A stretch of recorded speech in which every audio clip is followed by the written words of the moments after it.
Long and cold winter nights, isolation indoors. Yes, this lockdown has been challenging for the most of us. But what can be done to alleviate the negative mental health effects of this lockdown? I spoke to PhD researcher Sam Warne, who provides us with his lockdown plan on how exercise and sport together can help negate the mental health effects of this current national lockdown. You've been conducting a lot of research into this, actually. It's your PhD area of excellence. First of all, what really got you interested in this area? So I've always been a kind of sporty guy. It's what I've always done. I sort of certainly growing up, football, cricket, golf, the lot. That was my thing. Sort of progressing forward, like at university level, I studied psychology. It was brilliant, loved it. The sort of mental health and everything, is such a big area.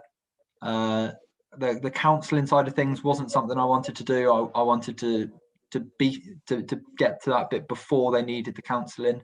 I wanted to make a difference, and from a personal experience, I think there's no greater way of getting that mental well-being, no greater satisfaction than physical activity. And obviously, the word of the year being lockdown. I mean, we're probably so bored of the term now, but what, is sort of like a release, if you like. How important was physical activity during the lockdown? Physical activity at any time is absolutely crucial. It's the mental well-being, the sort of the positives we get from it, phenomenal. But during that lockdown, when we had real challenges, in terms of, we were locked out, like we had no social interactions, no routine for most people. It was completely new circumstances. The ability to go out and exercise and create a routine, have some sense of purpose, potentially a social interaction, seeing people outside. It was absolutely crucial that people did it from a personal point of view. I've got some slides if you want me to share those sort of. Yeah, that'd be great. I've got a few facts here that really interesting. Yeah. So I'm sort of, very new to this area, and the lockdown's been very interesting and very different. The term new normals, bandied about the media every day. But one thing I did actually find quite surprising, and it kind of links in with the Marcus Rashford thing with the free school meals as well. But over 55 saw an increase in the amount of activity levels, but sadly, and this is quite worrying in the sense that the school children, the majority of them, partook in less activity than they did, pre-March, which is kind of worrying. Why do you think that is? So, school, I'm sure you remember, sort of twice a day you'd have playtime, or potentially even 3 times a day you'd have playtime. It's a big sort of best time of the day. Oh, absolutely. Quick 15 minutes of football. It's a big thing sort of within the physical activity community, and it's now enforced by government as well, that sort of every day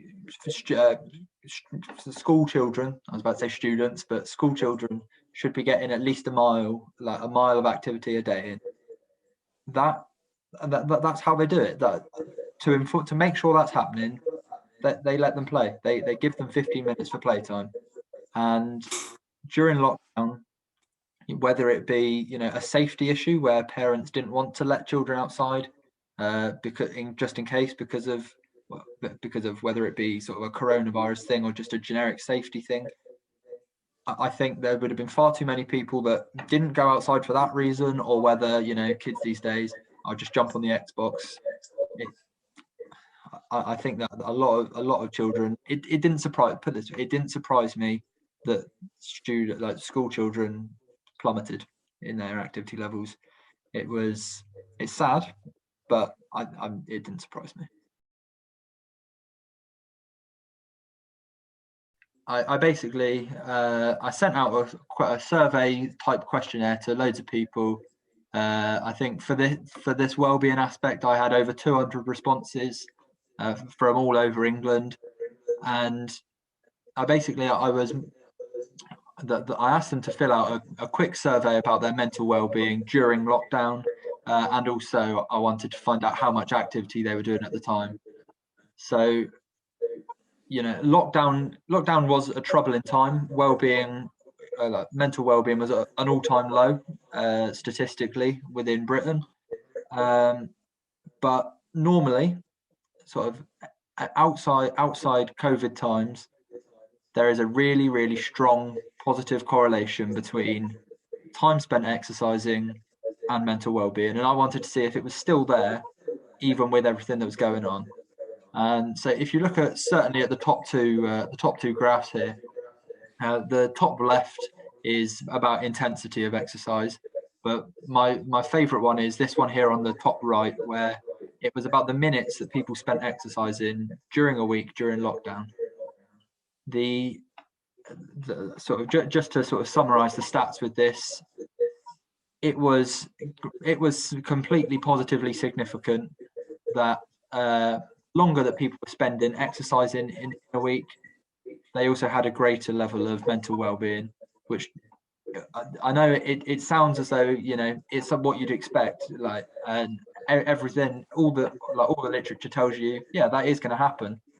But for it to happen at a time when nationally, you know, there were so many unknowns, you know, we were in a torrid time, and well-being was still able to increase just through a bit of exercise. I think that's absolutely vital.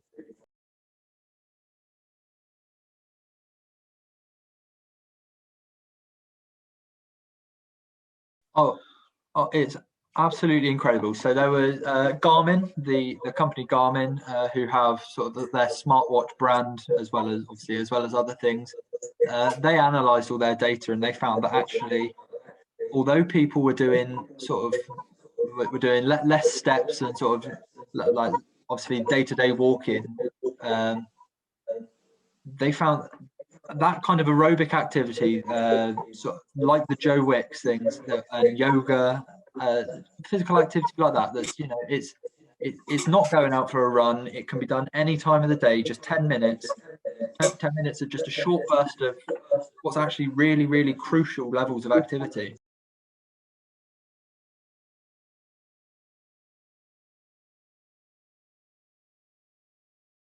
Times, and for people, you know, that Marcus Rashford, Joe Wicks, they, you know, it was new to them, as you say. It was completely novel, and they were so unselfish to, even in those times, be thinking about others. Joe Wicks, he won't get the credit for it, but what he will have done for the nation's health within however many months it's been, what was it, nearly December now, so 9 months or so, what he's done in those 9 months for health is absolutely incredible.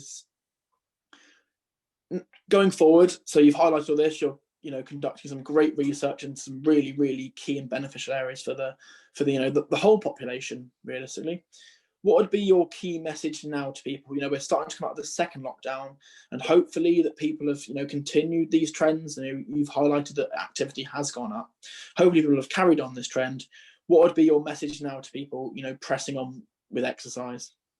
So we've actually, the timing of this call is quite good, because sort of not even a week ago, World Health Organization released their latest physical activity guidelines, and one of the big pushes in it, you know, I mentioned earlier this 150 minutes. They finally added something to it to say, who is it? I don't want to use Tesco's thing against them, but every little helps. You know, any exercise you can do is greatly beneficial. It, you know, not just the physical things we've talked about, but depression, anxiety, stress, all reduced by exercise. So if you know for a fact that, you know, you don't think you have the spare time to get out and do 150 minutes, don't write exercise off completely. Yep. Get out and do 15 minutes. Walk to the shops instead of, you know, drive to the shops potentially. Absolutely. If you've got a work phone call, don't sit at the desk to do it. Walk up and down the corridor. It might annoy you, your colleagues, but just do it while walking. Even standing up is better than just sitting down. So one last stat that I want to sort of throw down is sedentary behavior. Sitting down and standing still is, or sort of sitting down or lying down is an issue, especially in sort of like long hours, like long stints of doing it. They think that 8 hours sat down like 8 hours of consecutive seated behavior increases your mortality by 8%. So wow. like, if you're already in a sort of a risky, vulnerable position, you're not helping yourself by sitting down, because you're only increasing that number. And it's so, in answer to your question, the best thing anyone can do is just do your bit. Just do your 10 minutes a day. Joe Wicks, like we go back to Joe Wicks, that 10 minutes a day will be like, you will, I promise you will see the difference.